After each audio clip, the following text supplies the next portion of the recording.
يعني أنا بحب جدا مسألة الشباب لما يكون شاب وعضو مجلس إدارة يعني سن صغير جدا عضو مجلس إدارة ومتميز، تتابع نشاطه تحس إن هو قد 10 أعضاء من مجالس الإدارة الموجودين في الأندية التانية. خليني أرحب بنجم كبير في عالم الإدارة وأيضا نجم من نجوم كرة القدم، كابتن إبراهيم جوهر. منورنا. منورك يا كابتن، وأنا سعيد جدا طبعا إن أنا في القناة الجميلة اللي بدأت تنتشر بشكل واضح الفترة الأخيرة، وسعيد باحتفالك بينا واحتفالك ببورسعيد ونادي المريخ. لا ده حقكم فعلا، لان انتوا فعلا شرفتوا كل من يمثل القسم الثاني. يعني انا بقدم برنامج عن القسم الثاني، كل زمايلي، كل اللي بيلعبوا في القسم الثاني، كل اللي بيدربوا في القسم الثاني، كل اللي ماسكين مجالس ادارات، انتوا كنادي مريخ شرفتوا القسم الثاني فعلا. الحمد لله، يعني تعب مجلس اداره سنه كامله، ومش سنه كامله، احنا بنشتغل بقالنا 3 سنين مع بعض، ما حالفناش التوفيق السنه دي، وكان في سوء حظ كبير جدا، وربنا يعني ربنا وفقنا يعني بالصعود لدور الثمانية في كاس مصر، اللي من خلاله ان شاء الله احنا طموحنا كبير ان شاء الله ان احنا نعدي دور الثمانية ونوصل لدور الاربعه، واحنا طمعانين. يعني الكابتن احمد جوهر دايما انتوا هتقابلوا الفايز من دجله وانبي في دور يعني هما الاثنين بالنسبه لنا الفرقتين جامدين. الفرقتين طبعا جامدين والمستوى واحد يعني.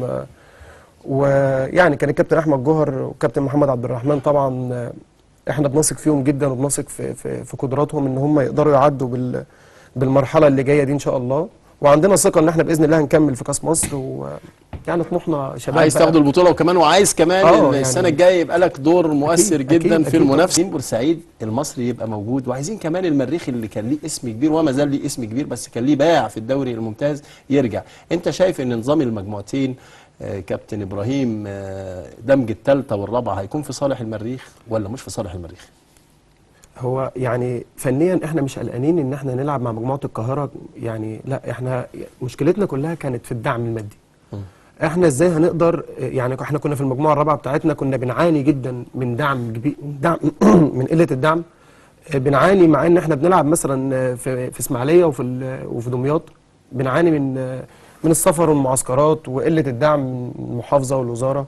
ازاي هنقدر؟ يعني لازم اتحاد الكوره كمان يوضح رؤيته كماديا ان احنا هنعمل ايه في الفتره اللي جايه. 18 مباراه ممكن نلعبهم في القاهره يا كابتن، هنسافر ازاي؟ 17 يعني انت عندك 17 مباراه ولا بتاع، هتسافر وترجع ذهابا وايابا، معسكرات وسفر، محتاجه دعم كبير جدا. احنا مش قلقانين فنيا، مش قلقانين من الكوره، لان دايما انا بحس ان مجموعتنا اقوى من مجموعه القاهره، بدليل صعود نادي الشرقيه السنه دي على حساب الترسانه. على حساب الترسانه، والسنتين كمان اللي فاتوا كان المريخ اقرب وكان مره، وكان الشرقيه اقرب الشرقيه الموسم الفاضل ف يعني لازم، يعني هي الحته الماديه بس هي دي العائق اللي امامنا. بس لازم اتحاد الكره علشان يعمل نظام لازم يبقى في دعم محترم للانديه. اكيد طبعا.